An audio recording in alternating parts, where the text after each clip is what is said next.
الحمد لله الحمد لله الحمد لله الحمد لله الحمد لله الحمد لله الحمد لله.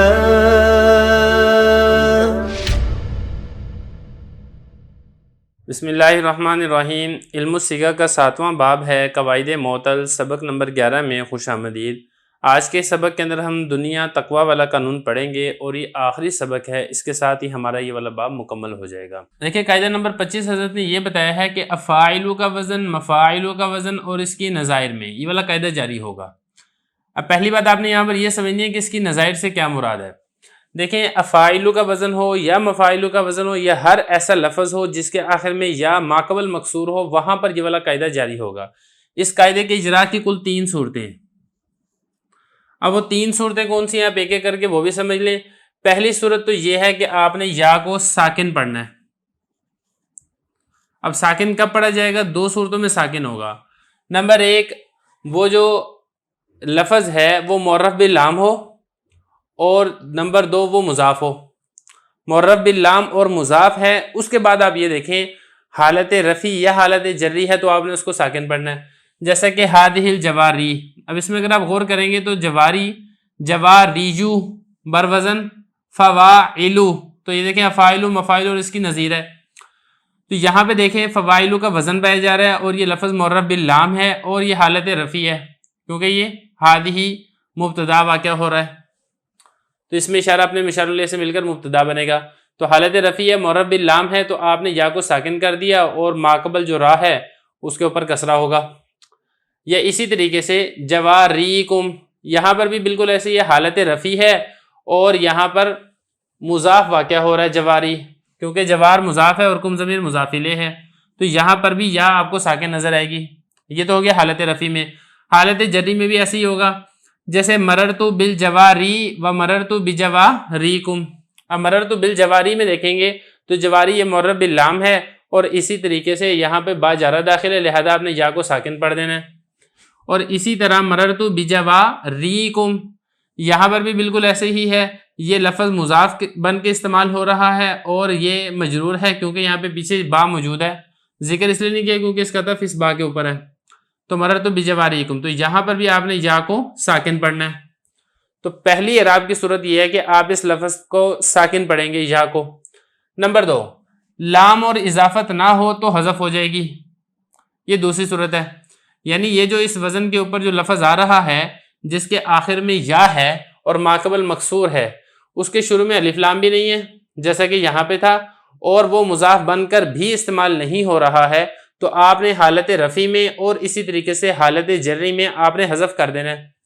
جیسے یہ نا جوارین، اب یہ جواریو تھا، اب یہ دیکھیں حالت رفع ہے کیونکہ یہ حاضی مبتدا کی خبر بن رہی ہے اور جوار کے شروع میں الف لام بھی نہیں ہے اور نہ ہی یہ اضافت کے ساتھ استعمال ہو رہا ہے، اکیلا ہے. تو ہم نے کیا کیا، یا کو حذف کر دیا اور یا کے بدلے میں جو را ہے اس پر آپ تنوین لے آئے تو یہ بن گیا جوارین.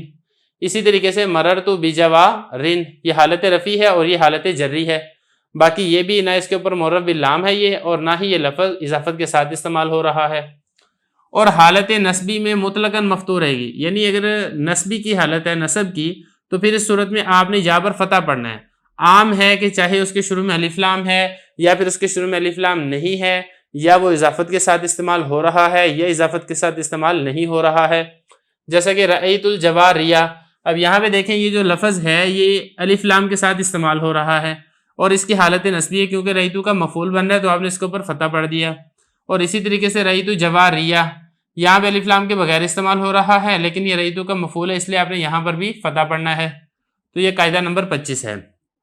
اب اس کے بعد آگے چلیں. قاعدہ نمبر 26 میں حضرت فرما رہے ہیں کہ لام فعلا بضم، یعنی اس میں فا کلمہ پر آپ نے ضمہ پڑھنا ہے. اس کا واو اس میں جامد میں یا ہو جاتا ہے اور صفت میں اپنی حالت پر باقی رہتا ہے. یعنی اگر صیغہ صفت کا ہے، فعلا کا وزن ہے، تو پھر اس کے اندر اپنی حالت پہ باقی رہے گا، یا کے ساتھ تبدیل نہیں ہوگا. جیسا کہ غزوہ، اب یہ دیکھیں فعلا کا وزن تو ہے لیکن یہ چونکہ صیغہ صفت ہے تو اس وجہ سے یہاں پر اس واو کو یا کے ساتھ تبدیل نہیں کریں گے. البتہ جو اسم تفضیل ہے یہ اسم جامد کے حکم ہے، یعنی اسم تفضیل کے اندر بھی اگرچہ وہ صیغہ صفت والا ہوتا ہے، صفتی والا معنی اس کے اندر پایا جاتا ہے، لیکن اس میں اسم جامد کا حکم جاری کرتے ہوئے اس میں بھی ہم یا کے ساتھ تبدیل کر دیتے ہیں، جیسا کہ دنیا اور علیا۔ اب یہ جو دنیا ہے اصل میں کیا تھا؟ دنوا،